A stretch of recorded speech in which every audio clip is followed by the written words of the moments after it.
Hi అండి. అందరికీ నమస్కారం. Welcome to my channel. ఈ వీడియోలో ఏపీ ప్రభుత్వ ఉద్యోగులకు మరియు పెన్షనర్ల పీఆర్సీ, ఐఆర్‌తో సహా పెన్షనర్ల ఏక్యూపీ వంటి సమస్యలపై ఆర్థిక మంత్రిని కలిసిన ఏపీ జేఏసీ. దీనికి సంబంధించిన పూర్తి వివరాలు ఈ వీడియోలో తెలుసుకుందాము. వీడియో అయితే ఎక్కడే కానీ స్కిప్ చేయకుండా ఎండ్ వరకు చూసేయండి. అప్పుడు ఇన్ఫర్మేషన్ పూర్తిగా అర్థమవుతుంది. అలాగే ఈ వీడియో చూస్తున్న ప్రతి ఒక్కరు వీడియోకి లైక్ చేయండి ఫ్రెండ్స్. ఈ వీడియోని తోటి ఉద్యోగ, పెన్షనర్ మిత్రులతో అయితే షేర్ చేయండి. కొత్తగా మన ఛానల్ చూస్తున్నవారు ఇంకా ఎవరైనా సబ్స్క్రైబ్ చేసుకున్నట్లయితే వెంటనే మన ఛానల్‌ని సబ్స్క్రైబ్ చేసుకోండి. దీని ద్వారా నేను చేసే లేటెస్ట్ వీడియోస్ అన్నీ మీ వరకు రీచ్ అవుతాయి. ఇక ఆలస్యం చేయకుండా వివరాల్లోకైతే వెళ్ళిపోదాము.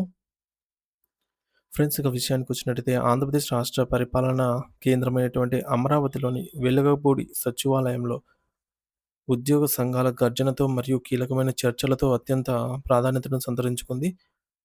రాష్ట్ర ఆర్థిక మంత్రివర్యులు శ్రీ పయ్యావుల కేశవ్ గారిని ఏపీ జేఏసీ మరియు ఏపీ ఎన్‌జీఓ సంఘాల అగ్రనేతలు అత్యంత కీలకమైన తరుణంలో మర్యాదపూర్వకంగా కలిశారు. ఏపీ ఎన్‌జీఓ అసోసియేషన్ రాష్ట్ర అధ్యక్షులు శ్రీ ఆలపర్తి విద్యాసాగర్ గారు మరియు ప్రధాన కార్యదర్శి శ్రీ డివి రమణ గారు ఈ భేటీలో పాల్గొని రాష్ట్ర వ్యాప్తంగా లక్షలాది మంది ఉద్యోగులు మరియు పెన్షనర్లు ఎదుర్కొంటున్న జటిలమైన సమస్యలను మంత్రికి క్షుణ్ణంగా వివరించారు. ఈ సమావేశం కేవలం ఒక మర్యాదపూర్వక భేటీ మాత్రమే కాకుండా గత కొంతకాలంగా పెండింగ్‌లో ఉన్న ఉద్యోగుల ఆర్థిక భవిష్యత్తును నిర్ణయించే ఒక అత్యంత ముఖ్యమైన వేదికగా అయితే మారింది. ప్రభుత్వం తీసుకునే ప్రతి నిర్ణయంపై ఇప్పుడు లక్షలాది కుటుంబాల జీవనాధారం ఆధారపడి ఉంది అనే విషయాన్ని వారు మంత్రికి కళ్ళకు కట్టినట్టు వివరించారు. ఈ సుదీర్ఘ చర్చల్లో భాగంగా ఎన్నో ఏళ్లుగా నమ్మకంతో ప్రభుత్వానికి సేవలందిస్తున్న కాంట్రాక్టు ఉద్యోగుల క్రమబద్ధీకరణ అంశాన్ని వారు ప్రధానంగా లేవనెత్తారు. కాంట్రాక్టు ఉద్యోగులకు ఉద్యోగ భద్రత కల్పించడం ద్వారా వారి కుటుంబాల్లో వెలుగులు నింపాలని కోరారు.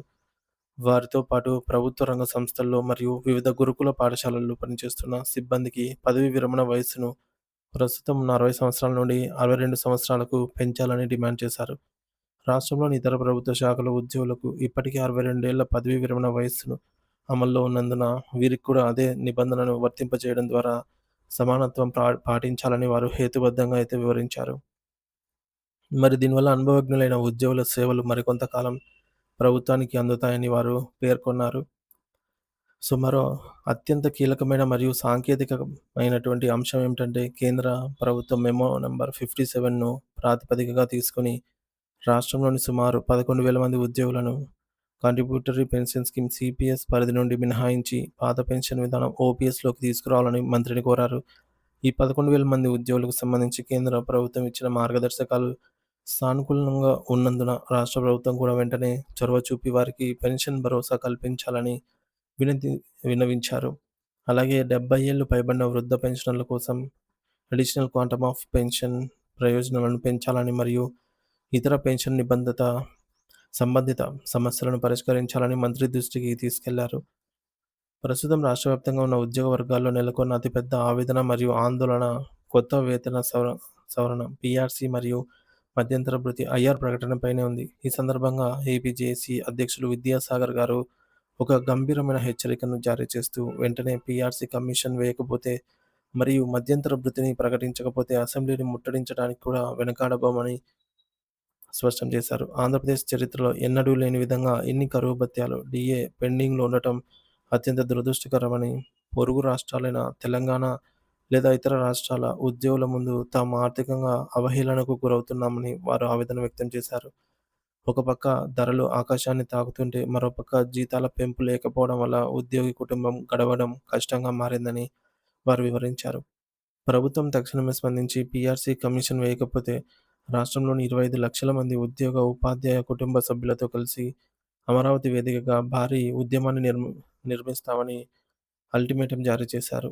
ఇదే సమయంలో ఆంధ్రప్రదేశ్ రాష్ట్ర ఆర్థిక శాఖ నుండి ఒక అత్యంత ముఖ్యమైన సర్క్యులర్ మెమో ఫిబ్రవరి 16 తేదీన విడుదలైంది. ఇది ఉద్యోగుల జీతాల చెల్లింపు విధానంలో ఒక పెద్ద సాంకేతిక మార్పును సూచిస్తోంది. ఈ కొత్త మెమో ప్రకారం రాష్ట్రంలోని వివిధ శాఖల్లో పనిచేస్తున్న కాంట్రాక్ట్ మరియు ఔట్‌సోర్సింగ్ ఉద్యోగులందరికీ ఫిబ్రవరి 2026 నుండే వారి జీతభత్యాలను నిధి పోర్టల్ ద్వారా మాత్రమే ప్రాసెస్ చేయాలని ప్రభుత్వం కఠినమైనటువంటి ఆదేశాలు జారీ చేసింది. ఇప్పటివరకు ఈ రకమైన ఉద్యోగుల జీతాలను డైరెక్ట్‌గా సీఎఫ్ఎంఎస్ ద్వారా చేసేవారు. కానీ ఇకపై నిధి పోర్టల్‌లో డేటాను సరిచూసి ప్రాసెస్ చేసిన తర్వాత మాత్రమే ట్రెజరీకి బిల్లులను సమర్పించాల్సి ఉంటుంది.